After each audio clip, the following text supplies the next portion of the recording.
বাসায় থাকলে আজকে সকালে আমি ঘুম থেকে উঠে দেখি কত একটা রিস্ক দেখেন কাজের সিস্টেমের।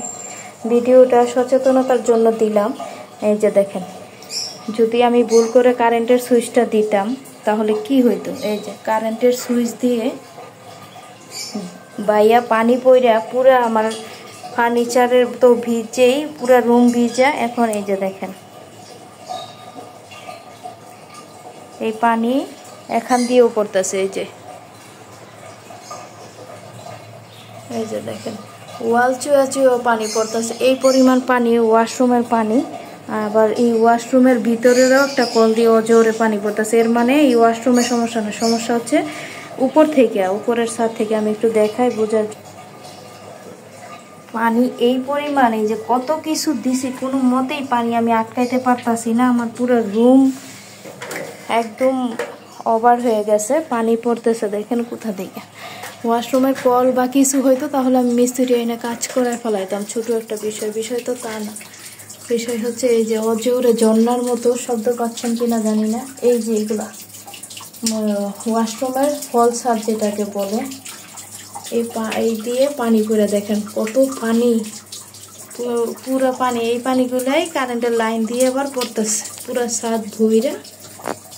আমি অন্ধকার এই জায়গায় আমি কারেন্টের লাইনটা বন্ধ করে দিছি। যাই বুঝে তারা তো বন্ধ করবে, আর যদি না বুঝে কারেন্টের লাইন রাখা যদি এইগুলা সুইচ দেওয়া হয় তাহলে যে কোনো সময় দুর্ঘটনাটা ঘটার সম্ভাবনা আছে। তো এই ধরনের কাজ হইলে পানি হোক যাই হোক, এখন তো দুর্ঘটনার কোনো শেষ নেই। আমি সব কাপড় সালা পাপড় সব দিয়া পানি আটকাইয়া দেখেন, পানি তীব্রতাটা দেখায়। সাদা তো টাইলস বোঝা যাচ্ছে না। এই যে পানি, এই পানি হইয়া এই পানির লাইন আমি করে দিছি। আমার এই ফার্নিচারও বইটা গেছে। এই যে ফার্নিচার পানি এই কাপড় দিয়া চাইপা চাইপা পানি আমি এই যে একদম বাইরে নিয়ে দিছি। এই যে দেখেন অনেক পানি, পানির অভাব নেই। ভাড়া বাসায় থাকলে আসলে সভাপতি যাই হোক, এগুলাতে এত বড় বিল্ডিংয়ে অবশ্যই এমন ব্যবস্থা থাকা উচিত যাতে ইনস্ট্যান্ট পদক্ষেপ মিস্ত্রি অল টাইম রাখা উচিত। কারণ সার্ভিসিং চার্জ যে 3-4 হাজার টাকা।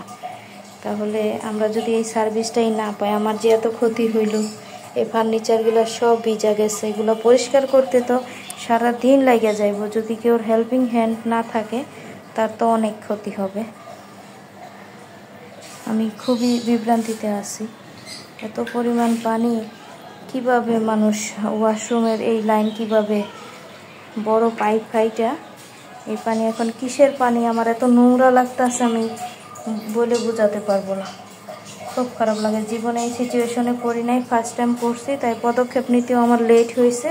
এই যে যত কাপড় দিয়ে আটকায় পানি ওভার হয়ে ওই পাশে চলে যায়, মানে বেডরুমের বিছানাটাও আমার ভরে যাবে আর কি। বিছানার নিচে পানি গেলে কি একটা অবস্থা হবে, এর জন্য আমি এতগুলো কাপড় দিয়া পানি আমি চাইপা নিয়ে গেটের বাইরে দিতেছি। আর কি করব।